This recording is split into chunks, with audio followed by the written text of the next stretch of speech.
어느 화가가 있었습니다. 화가가 있었는데 이 화가는 예수님을 믿지 않았습니다. 이 화가는 그림을 그리기 위해서 모델 여인을 한 명 채용을 했습니다. 이 여인을 기다리면서 이제 화가는 시간을 재고 있었습니다. 그리고 마침내 시간이 되자 이 모델 여인이 왔습니다.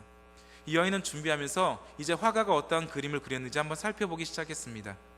그런데 한쪽에 완성되지 않은 그림이 있었습니다. 모델이 물어봅니다. 선생님, 저거는 무슨 그림입니까? 저렇게 고통받고 저렇게 형벌받고 있는 거 보니까 아마 저 사람은 굉장히 큰 죄를 진 것 같습니다 라고 물어봤습니다. 그래서 화가가 대답합니다.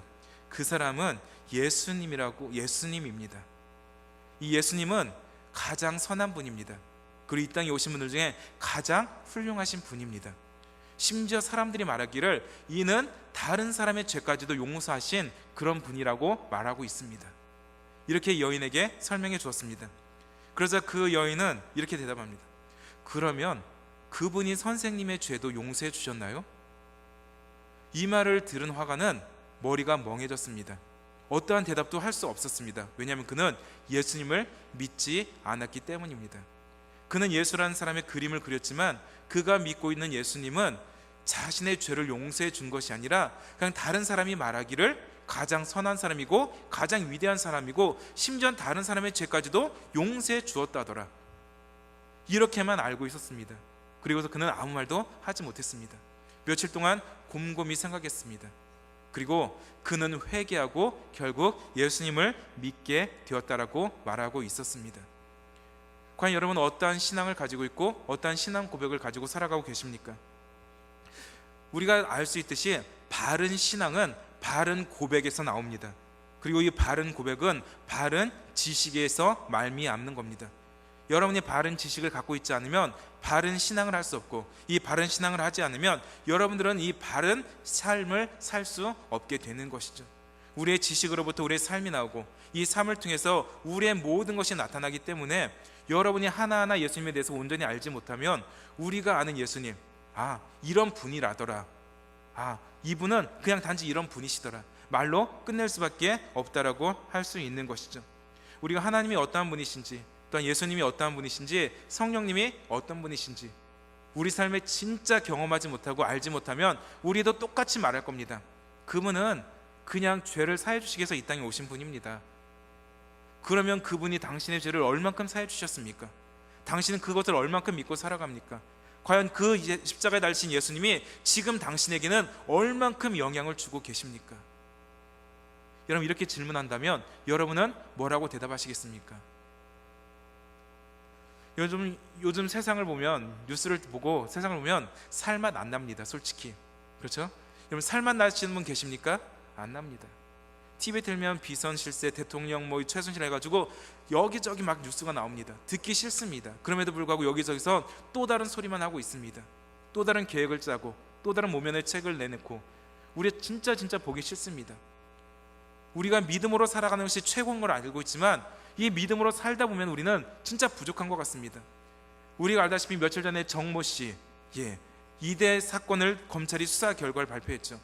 이 결과를 잠깐 요약하면은 이 정모 씨 한 사람을 위해서 이화여대 15명의 교수가 불법을 저질렀다고 말하고 있습니다.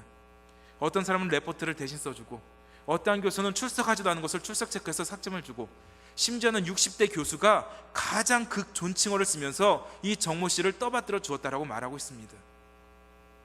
그것이 어디서 나온 겁니까? 세상의 권력, 세상의 부. 우리가 믿음으로 살려고 노력하고 믿음으로 살려고 우리가 마음 먹지만 그런 걸 보면 우리는 진짜 왜 우리가 믿음만을 가지고 살아갈까? 진짜 믿음만 가지고 이 세상을 살아갈 수 있을 것인가? 예수님이 어떠한 분이길래 우리가 이 믿는다고 말하면서 이 믿음 하나 지키기 위해서 노력하고 살아갈까? 남들은 돈 벌어서 성공하고, 남들은 이렇게 불법이라도 저질러서 성공하고 떵떵거리며 살고 있는데 과연 우리는 예수님이 과연 어떤 분이시길래, 그분이 어떤 분이길래 우린 지금 이렇게 살아가는 것일까? 또 이런 생각이 들었습니다. 여러분, 12월 25일 우리가 잘 알고 있는 성탄절이라고 말하고 있습니다. 성탄절. 여러분, 성탄절 얼마나 기다리고 있습니까? 얼마나 기다리고 있습니까? 성탄절요? 솔직히 저희 믿는 사람보다 믿지 않는 젊은이들이 더 기다리고 있습니다. 왜? 알다시피 성탄절을 맞이해서 12월 24일이 무슨 날인지 아시죠? 크리스마스 이브입니다. 그날이 365일 중에 모텔비가 가장 비싼 날입니다. 한 달 전부터 예약하지 않으면 모텔이 예약이 안 되는 그런 사태를 빚고 있습니다. 그들은 그날만 손꼽아서 기다리고 있습니다. 왜? 그들도 알고 있습니다. 이날은 예수님이 태어나신 날이다. 그런데 그날은 그분이 나의 죄, 나의 구원의 문제를 해서 이거 하신 것이 아니라 난 그분 때문에 이 하루를 즐길 수 있다. 그들은 예수님에 대해서 이렇게 생각하고 있다는 것이죠. 그들은 놀고 먹고 즐기고 이렇게 살아가고 있는데, 우리는 이 성탄절을 기다리면서, 이 성탄절이라는 것을 말하면서 우리는 과연 우린 예수님이 나에게 어떠한 분이신가를 우리 한번 고백할 수 있어야 되는 것이죠. 그러나 분명한 것은 이렇게 세상에 불의가 득세하고 불법이 난무한다 할지라도 하나님께서는 이 모든 불법과 불의를 마지막 날에 반드시 심판하실 것을 믿으시기를 간절히 바라겠습니다. 악은 반드시 제거될 것이고 이 악은 결코 하나님을 넘어설 수 없고 이길 수 없는 것을 우리는 고백해야 하는 것이죠. 그래서 여러분의 그 예수님에 대한 믿음은 우리는 헛것이 아니고 가짜가 아니고 참된 믿음이고, 이 참된 믿음을 통해서 우리는 이 세상에서 당당한 믿음의 사람으로 살아갈 수 있는 저와 여러분들 되시기를 다시 한번 간절히 바라겠습니다. 우리 말씀 한 절 보도록 하겠습니다. 요한일서 5장 4절입니다. 요한일서 5장 4절입니다.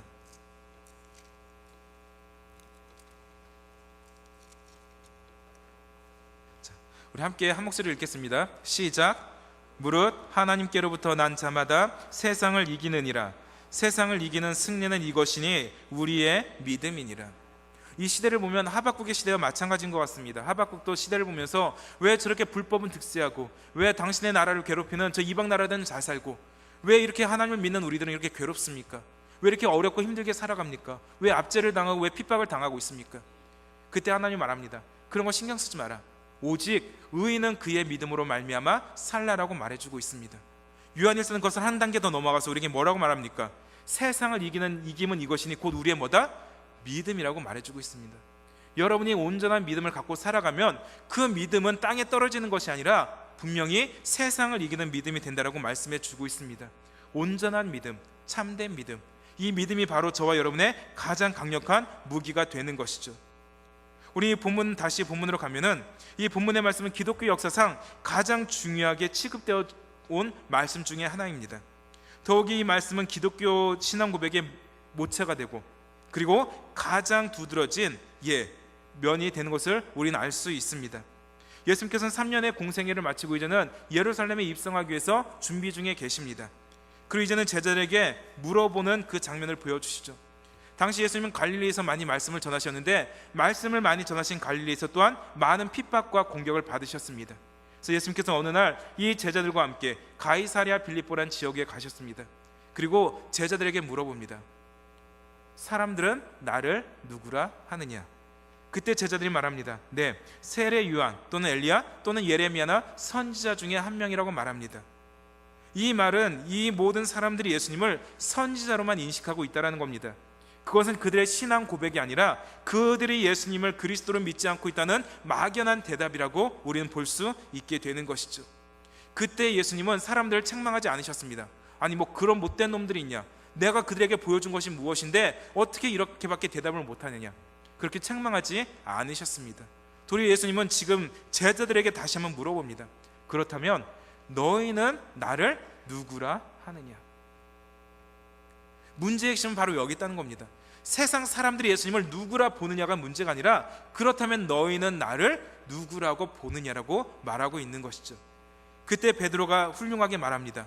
주는 그리스도시요 살아계신 하나님의 아들이십니다. 이것은 베드로의 신앙 고백이자 제자들의 신앙 고백이고 지금 예수를 믿는 우리 모두의 신앙 고백인 줄 믿으시기를 바라겠습니다. 이것은 우리의 신앙 고백의 기초이면서 또한 백미입니다. 한마디로 예수님을 설명하려면 이 말보다 더 뛰어난 말은 우린 찾을 수가 없을 것 같습니다. 우리가 이 성경을 한마디로 표현한다면 예수님은 우리의 그리스도시고 그분은 하나님의 아들이십니다. 가장 요약해서 우리가 예수님을 표현한다면 이 말 대신 할 수 있는 말을 찾기는 그리 많지 않을 것입니다. 바로 이 말씀을 통해서 우리는 우리의 신앙 고백이 왜 중요한지를 살펴보도록 하겠습니다. 첫 번째, 분명한 신앙 고백이 있다라는 겁니다. 분명한 신앙 고백. 우리가 좀 전에도 말했듯이 많은 사람들은 아직도 여전히 예수님이 자기들에게 하루의 휴식을 주시는 분, 그날만 되면 나는 놀고 먹을 수 있고 연인들끼리 즐기고 많은 사람들이 자기가 하고 싶은 대로 쉴 수 있는 그날로 받아들이는 사람이 많이 있습니다. 그러나 우리에게는 주는 그리스도시요 살아계신 하나님의 아들이십니다. 이 고백이 우리 가운데 가장 아름답게 나타날 수 있는 날이 되어야 되는 것을 우리는 알아야 합니다. 왜냐하면 이 신앙 고백은 예수님의 사역과 신분을 나타내는 아주 중요한 말이기 때문입니다. 그리스도란 말은 예수님의 사역의 완성의 별명입니다. 그리스도란 말은 우리가 알다시피 기름 부음을 받은 자라는 뜻을 가지고 있습니다. 기름 부음을 받은 자, 이 말은 곧 구약에서 메시아란 말입니다. 메시아란 말도 기름 부음을 받은 자라고 말하고 있습니다. 바로 예수님께서는 이 땅에 그리스도로 오셔서 구약에서 예수님께서 기름 부음 받은 자들의 일을 지금 대신 하셨다는 것을 말하고 있는 것이죠. 기름 부음 받은 자, 구약에서는 우리가 알다시피 왕, 제사장, 선지자가 있습니다. 예수님 우리의 왕이시고 예수님 우리의 제사장이 되시고 예수님 우리의 선지자로서 우리 가운데 일하심을 보여주고 있는 말씀인 것이죠. 예수님 우리의 왕이 되시기 위해서 그분은 겸손의 왕이 되셨습니다. 스가랴 9장 9절을 보면 그분은 이 땅에 겸손하여서 나귀를 타고 들어오시는데 특히 나귀 새끼를 타고 예루살렘 성에 들어오신다고 예언하고 있습니다. 그리고 마태복음 21장에 가면은 예수님께서는 실제로 나귀 새끼를 타고 예루살렘 성에 들어오셨습니다. 왜? 그분이 보여주시는 하나님 나라는 겸손으로 이루시는 나라이기 때문인 것을 말씀해 주고 있습니다. 바로 예수님께서 우리의 왕이신 것은 그분이 얼마나 겸손하신 분이신지, 그분이 얼마나 우리 가운데 겸손의 본을 보여주셨는지, 그분이 우리 가운데 얼만큼 우리가 겸손하기를 원하시는지 보여주고 있다라는 겁니다. 우리가 알다시피 왕은 교만해도 됩니다. 왕은 자기가 하고 싶은 모든 것 해도 됩니다. 왕은 그 권력을 누려도 됩니다. 그런데 예수님은 도리어 그렇게 살지 않으셨습니다. 그분은 도리어 자신의 모든 권력을 내려놓고 자신의 모든 유익을 내려놓고 이 땅에 인간의 몸을 입고 오셨고 결국 우리를 위해서 그 겸손, 낮추심으로 섬김의 본을 보여주심으로 하나님 나라의 왕의 모습을 갖추셨다는 것을 우리는 알고 있는 것이죠. 요즘 여러분 대통령을 보면 얼마나 기가 찰 수밖에 없습니다. 지금까지 하나도 잘못한 것이 없고 하나도 부끄러운 게 없다라고 계속 말하고 있습니다. 물론 직접적으로 말하지 않지만 계속 반어법을 써서 그렇게 말하고 있습니다. 그가 잘했든 잘못했든 이 국민들이 이렇게 일어났다는 것은 뭔가 잘못이 있기 때문인데도 불구하고 그것을 감추려고 노력만 하고 있습니다. 세상의 권력은 이렇습니다. 그러나 우리 주님은 결코 그러지 않으셨습니다. 우리 주님은 이 잘못을 잘못이라고 말씀하셨고 이 잘못된 것은 바로 잡으셨고 이 잘못을 인정하는 사람이 가장 귀한 사람이라고 말씀해 주고 있게 되는 것이죠. 우리는 낮아지는 것을 너무나 부끄러워합니다. 우리는 진짜 낮아지는 것을 너무나 부끄러워합니다. 우리 알다시피 이전의 대통령 이모 대통령 그분이 대통령이 되기 이전에는 제가 듣기는 교회에서 주차 안내를 했다고 합니다. 아침마다 나가가지고 봉 들고 주차 안내를 했다고 합니다. 그런데 대통령이 되자 교회도 제대로 나가지 않았습니다. 우리는 왜 세상적인 것에 의해서 우리의 신분이 바뀌고 왜 세상적인 모습을 우리의 신앙이 바뀌어야만 되겠습니까? 아무리가 세상에서 높은 사람일지라도 세상에서 우리가 아무리 성공한 사람이랄지라도 세상에서 아무리 똑똑하고 부자일지라도 교회는 그런 차별이 있어서는 안 된다는 겁니다. 그러나 우린 스스로 그런 차별을 만들어가고 있습니다. 세상의 것이 이 땅에 그대로 이루어지길 원하고 세상에 있는 그 모든 그 모습이 우리 교회도 드러나는 것이 지금 우리의 현실이 되고 있는 것이죠. 예수님은 제자들을 모아놓고 발을 씻겨주셨습니다. 이 발을 씻겨주는데요, 성경에 보면 제자들은 제자들의 발을 한 번도 씻겨주지 않았습니다. 왜 그럴까요? 여러분, 제자들이 제자들의 발을 씻겨줬다는 거 보셨습니까? 제자들은 맨날 자기가 크냐, 네가 크냐, 내가 크냐, 이 크냐의 문제를 갖고 살았지 이 제자들은 한 번도요 그 다른 제자들의 발을 씻어주었다는 얘기는 없습니다. 근데 선생이고 스승이고 주님이 되신 예수님이 이 제자들의 발을 씻겨주었습니다. 이 제자들의 발을 씻겨주는 이 발을 씻겨주는 행위는 종 중에 가장 낮은 종, 가장 비천한 종이 하는 것이 이 발 씻기는 것이었습니다. 즉 제자들이 다른 제자의 발을 씻겨주지 못한 건요 자기의 자존심 문제입니다. 왜? 내가 저 사람 발을 씻겨주면 나는 저 사람보다 못하다. 내가 저 사람의 발을 씻겨주면 나는 저 사람 밑에 있는 사람이다. 스스로 이렇게 생각한 겁니다. 그러니까 제자들은 이 다른 제자들의 발을 씻겨줬다는 얘기는 성경에 눈을 뜨고 보고 봐도 볼 수가 없는 것입니다. 왜? 자존심 문제입니다. 자존심. 그들은 자신을 지키기 위해서 자존심을 포기 못합니다. 심지어 어떡합니까? 주님 날아가면 나를 우편에 나를 좌편에 세워주십시오. 예수님. 맨날 따라다니면서 예수님을 고백하는 그 사람들이 예수님처럼 자신의 자존심을 내버리고 가장 낮은 곳에서 예수님을 따라가는 삶이 아니라 도리어 자신은 가장 높아지면서 예수님의 제자가 되길 원한다는 사실입니다. 여러분, 우리는 높아지면서 제자가 될 수 없습니다. 높아지면서 하나님의 일꾼이 될 수 없습니다. 높아지면서 우리가 어떠한 직분을 감당할 수 없습니다. 예수님이 메시아가 되기 위해서, 그리스도가 되기 위해서 그분은 이 제자들의 발까지도 씻겨주셨고 십자가의 부끄러움과 수치를 그는 감당하면서 이 모든 길을 걸어가셨습니다. 그런데 여러분은 지금 얼마나 낮고 낮은 자리에 내려가 계십니까? 그분이 왕이 되기 위해서 가장 낮은 모습으로 우리 가운데 일하시는데, 여러분은 예수님을 위해 살아가고 하나님을 위해 살아가면서 얼만큼 가장 낮은 곳에서 살아가고 계십니까? 여러분, 제자들의 발, 여러분 옆에 있는 제자들의 발을 한번 씻겨줘 보셨습니까? 그들의 아픔을 헤아리면서 위로 한번 제대로 해보셨습니까? 그들의 필요를 채워줘 보셨습니까? 진짜 그들이 무엇이 고통이고 무엇이 아팠는지 생각해 보셨습니까? 서로 잘못하면 헐뜯고 잘못하면 미워하고 시기하고 어쩌면 이것이 우리의 일상적인 삶이 되어버렸습니다. 왜 우리는 낮아지지 못할까요? 왜 왕이신 예수님이 가장 낮아지셨던 것처럼 왜 우리는 하나님의 일꾼, 하나님의 백성이라고 말하면서 왜 낮아지지 못할까요? 그 이유는 하나입니다. 그것은 바로 다윗과 사울의 예외에서 찾을 수 있을 겁니다. 우리는 다윗과 사울을 많이 비교합니다. 다윗과 사울은요, 공통점도 많습니다. 그들의 시작은 신앙 안에 시작했습니다. 똑같이 믿음으로 시작했고 믿음으로 왕이 됐습니다. 그런데 그 결과는 정 달랐습니다. 똑같이 큰 죄를 범했고 똑같이 하나님 앞에 죄를 짓고 실수했습니다. 그런데 다윗과 사울은 전혀 다른 길을 걸어갔습니다. 그건 하나였습니다. 다윗은 죄를 저질렀지만 그는 자기 위에 하나님이 왕이심을 인정했습니다. 그러니까 하나님 앞에 나가서 회개하고 돌이키고 뉘우쳤습니다. 그런데 사울은 자기 위에 하나님이 왕이심을 인정하지 않았습니다. 끝까지 자기의 나라를 지키기 위해서, 끝까지 자기의 나라를 만들어가기 위해서 하나님을 왕으로 인정하지 않았다라는 것입니다. 그러니까 그는 낮아질 수 없고 그는 회개할 수 없는 위치가 되어버린 것을 우리는 알아야 되는 것이죠. 여러분 신앙의 주인, 여러분의 신앙의 주인은 과연 누구십니까?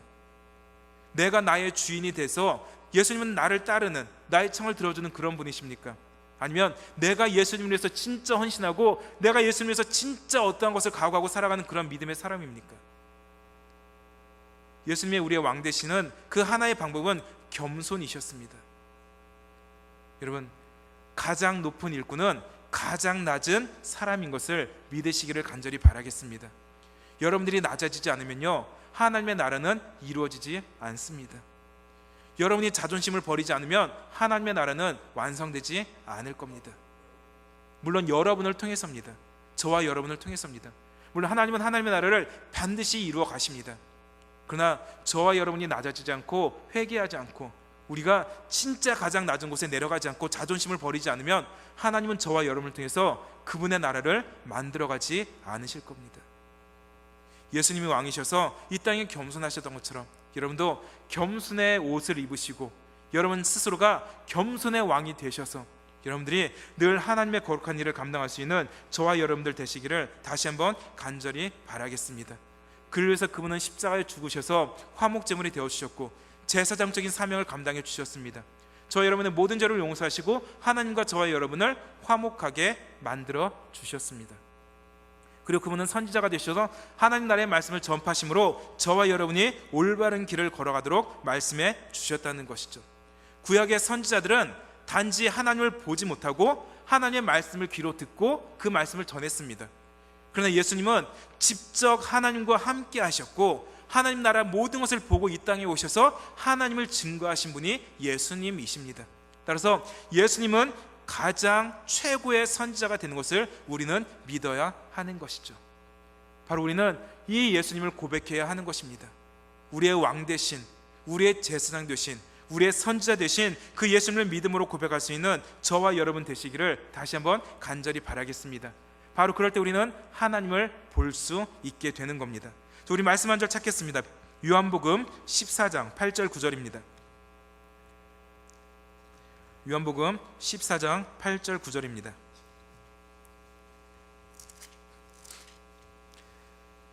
자, 우리 한 목소리로 같이 읽겠습니다. 시작. 빌립이 이르되 주여 아버지를 우리에게 보여 주옵소서. 그리하면 족하겠나이다.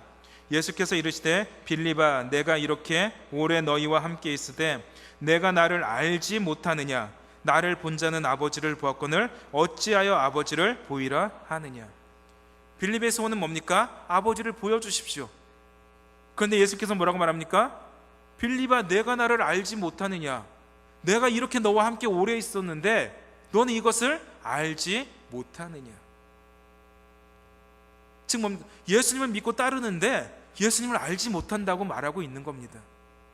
여기 10년, 20년, 30년 신앙생활 하신 분 많을 텐데 예수님을 얼만큼 알고 계십니까? 하나님을 보여주십시오. 아버지를 보여주십시오.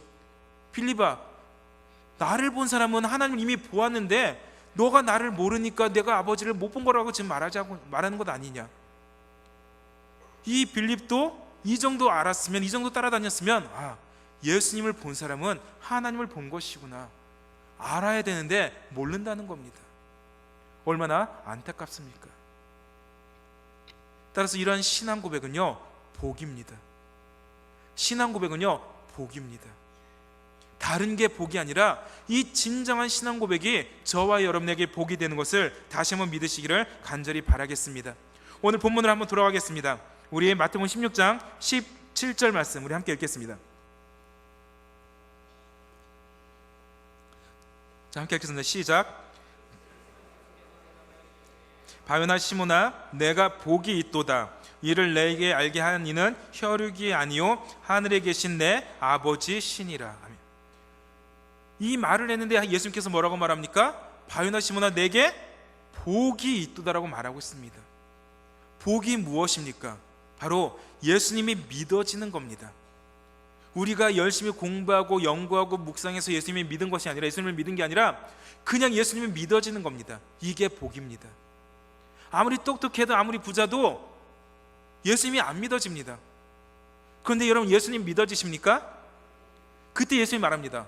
이것이 너에게 복이다. 이것이 너에게 복이다. 우리가 원하는 복은 따로 있습니다.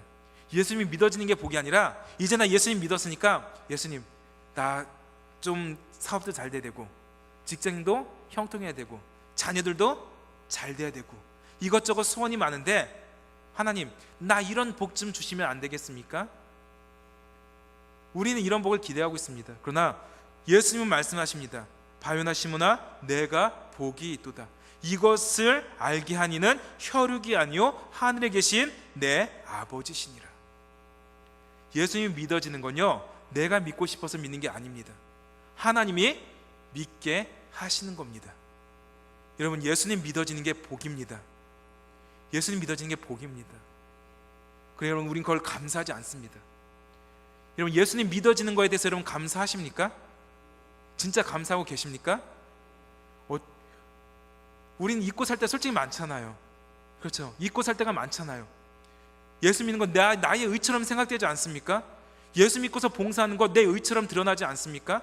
나를 인정해 주지 않으면 좀 시험 들고 내가 헌금했는데 주부에 빠지면 전에도 말씀드렸죠. 뭔가 서운하고 우린 그렇게 살지 않습니까? 그러나 진짜 중요한 건요 이것이 믿어지는 자가 진짜 복이란 것을 성경은 말씀해 주고 있습니다. 왜냐하면 이것이 믿어지는 사람은 구원의 역사가 이미 이루어진 줄 우리는 알기 때문입니다. 믿어지지 않은 사람은 아무리 똑똑해도 아무리 부해도 아무리 잘났어도 구원받지 못하는 것입니다. 이 베드로가 이거 고백할 때 바요나 시몬아 내게 복이 있도다. 이것은 바로 나의 아버지께서 알게 하신 것이다라고 성경은 말씀해 주고 있는 것이죠. 종종 그런 분이 있습니다. 몇 년 동안 교회를 다녔는데요, 저 예수님이 누군지도 잘 몰라요. 저 신앙생활이 뭔지도 잘 몰라요. 교회가 뭔지도 잘 몰라요. 그런 분이 있습니다. 왜 그럴까요? 아마도 크게 두 가지 이유일 겁니다. 첫 번째, 이러한 질문은요, 나는 예수님이 믿어지지 않습니다. 난 예수님이 믿어지지 않습니다. 몇 년 동안 이렇게 교회를 다녔고 신앙생활했고 말씀을 들었는데 난 예수님이 믿어지지 않아요. 두 번째 뭘까요? 예수님이 믿어지긴 믿어져요. 그런데 난 그거에 대해서 더 깊이 연구하고 묵상하기 싫어요. 공부하기 싫어요. 난 그냥 내가 아는 예수님만 믿을래요 라고 하는 것일 겁니다. 매일 새로운 메시지가 선포되니까 어떻습니까? 아, 나 그런 거 모르는데요. 나 그런 거 모르는데요. 과연 여러분들은 얼만큼 예수님을 알고 계십니까? 그리고 그 예수님에 대해서 얼만큼 여러분 믿음으로 고백하고 살아가고 계십니까? 얼만큼 십자가에서 죽으신 그 예수님이 여러분에게 영향을 주고 계시고 그 십자가의 예수님이 저와 여러분에게 지금도 역사하시는 살아계신 주님으로 느껴지고 계십니까?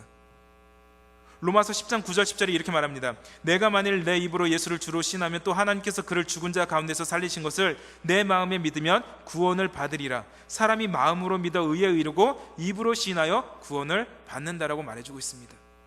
우리의 마음에 믿어지는 것을 우리의 입으로 고백하는 만큼 더욱더 중요한 믿음의 행위는 없습니다. 우리의 마음에 믿어지는 것이 우리의 입으로 드러나는 것, 이것이 바로 우리의 신앙의 기쁨입니다. 그런데 믿어지지 않으면요, 이것을 말하지 못한다라는 겁니다. 여러분, 예수님 믿어지십니까? 예수님 믿어지십니까? 그럼요, 세상 가서 자랑하십시오. 왜? 이거보다 더 큰 복이 있습니까? 없습니까? 없습니다. 그런데 우리는 세상 가면요, 이 가장 큰 복은 내려놓고 뭐만 자랑합니까? 뭐만 자랑합니까? 세상 자랑 다 내려놓고 살아갑니다. 여러분, 가장 큰 복, 구원의 복, 은혜의 복, 예수님이 믿어지는 이 복된 삶을 증거하며 살아갈 수 있는 저와 여러분들 되시기를 다시 한번 간절히 바라겠습니다. 세 번째로, 신앙 고백은 교회를 통해서 이루어집니다. 우리는 독불장군처럼 나 혼자 신앙생활 잘하면 된다고 생각하는 사람이 있습니다. 나 혼자도 열심히 신앙생활 할 수 있을 것 같습니다. 교회 요청을 교회 요청을 신경 쓰지 않고 그냥 나만 편하고 나만 인정받는, 그냥 나 스스로 기쁜 신앙생활을 하는 사람이 많이 있습니다. 그런데 성경은 이 교회는 이러한 신앙 고백을 지키는 유일한 수단이라고 가르쳐 주고 있게 되는 것이죠. 우리 본문 18절 말씀 함께 읽겠습니다. 시작. 반석 위에 내 교회를 세우리니 음부의 권세가 이기지 못하리라. 아멘. 우리는 알다시피 지금 악한 마귀 사탄은 우리를 삼키려고 곳곳에서 울부짖고 있습니다. 귀신들은 지금도 아마 이곳에서도요, 저와 여러분의 약점을 캐내기 위해서 몰래 스파이짓 하고 있을지 모릅니다. 그러나 성경 말합니다. 이 믿음의 반석 위에 세워진 교회는 반드시 이 음부의 권세를 이길 것이다. 믿음의 고백 위에 세워진 교회는 음부의 권세가 결코 이기지 못할 것이다. 여러분, 우리 교회가 악한 마귀 사탄과 이길 수 있는 유일한 것은 무엇입니까? 올바른 신앙 고백밖에 없다라는 겁니다. 여러분이 올바른 신앙 고백을 하지 않으면 여러분, 우리의 교회는 능력을 잃어버립니다. 결국 음부의 권세와 뺏기고 말 것을 우리는 알 수 있는 것이죠. 200년 전 300년 전 지어졌던 유럽의 그 많은 교회들, 지금 어떻습니까? 나이트클럽, 호텔, 찻집, 식당 다 변해버렸습니다. 왜? 그 건물이 예쁘고 건물이 타락해서 그렇게 된 게 아니었습니다.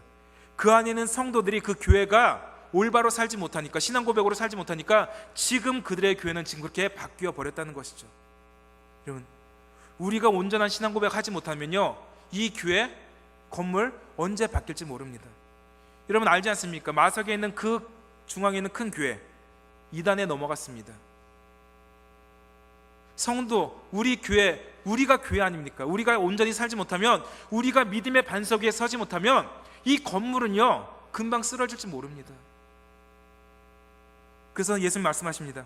이 반석 위에 나의 교회를 세우리니 음부의 권세가 이기지 못하리라.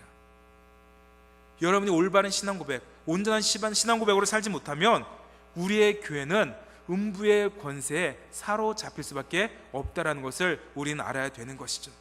여러분이 교회를 사랑한다면 여러분 한 사람 한 사람이 주님이 거하시는 거룩한 성전이고 교회인 것을 여러분이 믿으신다면 여러분이 온전한 신앙을 고백을 가지고 여러분 스스로 믿음의 반석 위에 하나님의 거룩한 교회를 세워갈 수 있기를 다시 한번 간절히 바라겠습니다. 옛날에 이런 책이 유행했었습니다. 교회에 가기 싫은 77가지 이유, 교회에 가기 싫은 77가지 이유. 보신 분 계십니까? 여기 보면은 중요한 게 하나가 그겁니다. 교회와 세상이 별로 다른 것이 없다. 교회와 세상이 결코 다른 것이 없다. 즉 다시 말해 교인이든지 세상 사람이든지 같다라는 겁니다. 사람들이 교회에 왔는데요, 이 교회가 학력과 신분에 따라서 서로 나눈답니다. 그리고 이것은 경쟁심도 많고 자기 이름을 드러내려는 사람도 많고 시기, 질투, 그리고 돈을 앞세우는 사람들이 너무나 많더라는 것입니다. 그러니까 한번 교회에 왔던 사람이든지 오지 않은 사람이든지 이 모습을 보니까 교회 가기 싫다라고 말하고 있습니다. 결국 예수님은 좋으나 교회는 싫다라고 말하는 것을 볼 수 있었습니다. 우리의 교회는 어떻습니까? 여러분이 볼 때 우리 금곡교회는 어떤 것 같습니까? 우리가 학력과 신분에 따라 대우하고 있는지, 진짜 우리가 차별 없는 의로 서로가 서로를 세워주고 섬기는 그런 믿음의 공동체인지, 우리 안에 시기, 질투 이런 것은 다 내려놓고 진짜 사랑으로 역사하는 우리 교회인지 한번 돌아보십시오. 아마도 회개할 게 더 많을 겁니다. 오늘 주님은 말씀하십니다. 온전한 신앙 고백, 올바른 신앙 고백 위에 세워지지 않은 교회는 음부의 권세에 사로잡힐 수밖에 없다.